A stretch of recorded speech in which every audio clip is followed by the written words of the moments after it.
This is asked by Amy Turn of the Leader Advisory Committee. The father of one of our committee members is too young for Medicare, not eligible for Medicaid, and is on early retirement Social Security. He needs an expensive medical procedure. Is he supposed to give up the rest of his assets or his life? He is unable to even get on a waiting list for Badger care. Would your proposals or existing reform help him more? I mean, obviously, I don't know the specific circumstances and what's preventing this. I've never said that we don't have problems in our healthcare system. We do, and they need to be addressed. But what I've always said is, the healthcare bill was just such an expensive and complex overreach, and it simply was. We didn't need to write 2,600 pages to fix the problems.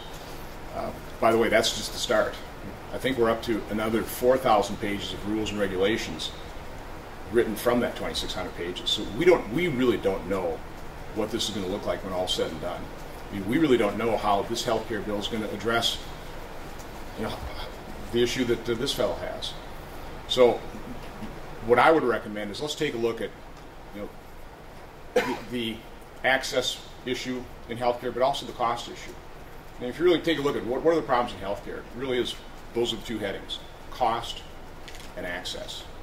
Let's first cover cost, because that is something that nothing was done about in this health care bill, if you really think about it. President Obama and Senator Feingold will continue to talk about we're going to bend the cost curve down. They didn't at all.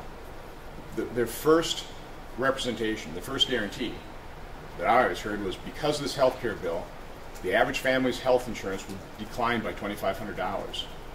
Well, in fact, the Congressional Budget Office has issued their report because of this health care bill, health insurance is going to go up $2,100. People are starting to see their premiums increasing up to 9% just with the beginning implementation of this bill. So it didn't bend the cost curve down, and that's pretty important in terms of accessibility. It's one of the main issues. We don't have access, or some people don't have access, because it's too expensive. So this bill did nothing to decrease costs. In fact, it's going to dramatically increase costs. Then you talk about accessibility. The other representation this administration made repeatedly is if you like your health care plan, you can keep it.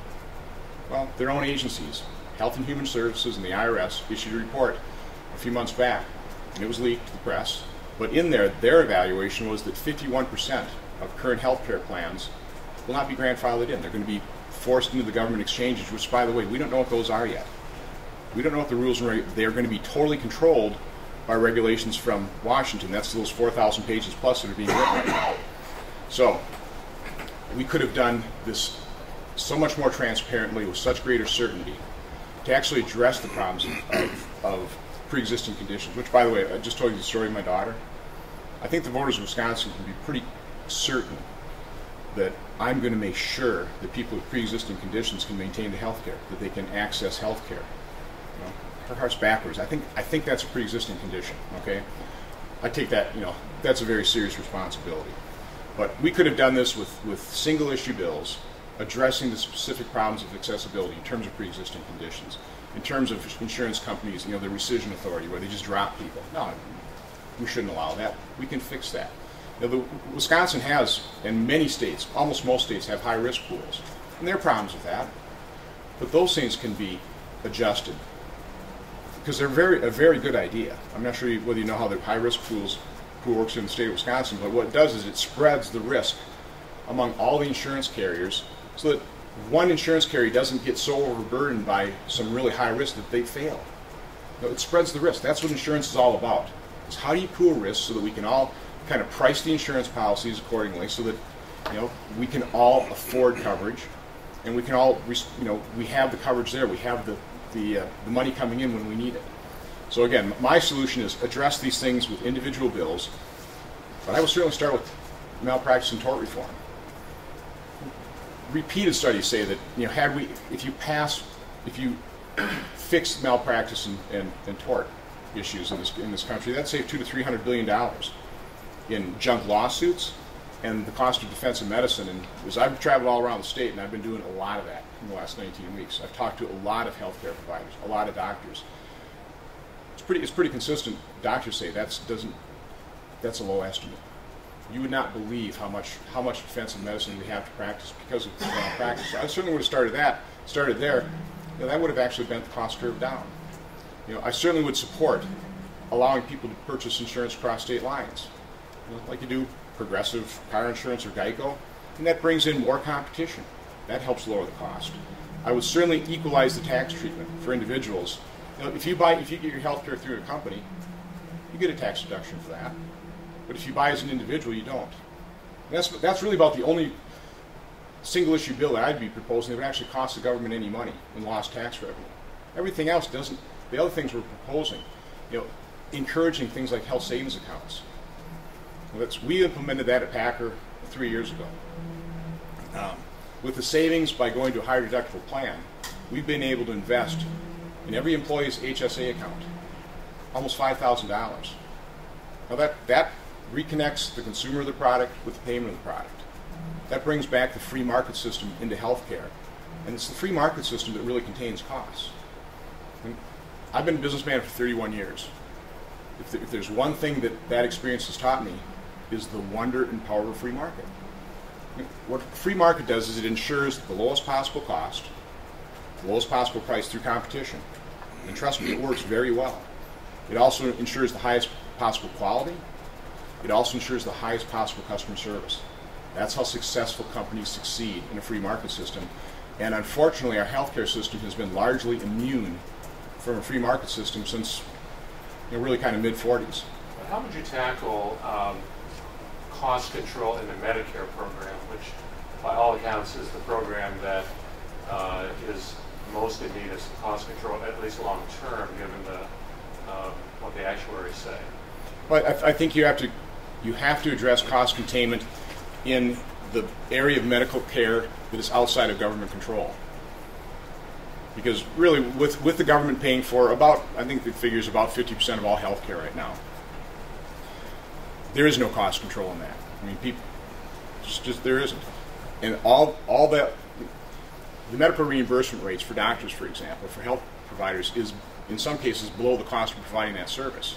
So what healthcare providers do is they shift those additional costs, those lost costs, those losses, into private insurance. That's really one of the primary drivers in terms of private health care increasing so dramatically.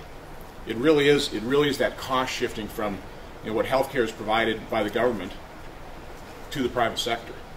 So the only place you can really get cost containment is in the private sector. That's why I'm such a huge supporter of things like health savings accounts. Why I support things like tort reform. We can really only control costs in the private sector, but if we move toward more market-based models in the private sector, that'll spill over into the public sector costs as well, as providers become more efficient, as consumers become wiser in their health coverages. One example I just want to use in terms of, you talk to orthopedic surgeons, and it's not just one. The same story has been told me repeatedly on the campaign trail. But frequently somebody come in, let's say they've injured their knee, and it's hurting. And these doctors will tell me, we know exactly who's got a high deductible plan versus who's got first dollar coverage, because frequently our advice will be, let's give it 3 or 4 weeks, see how it's feeling, and then we'll do an MRI.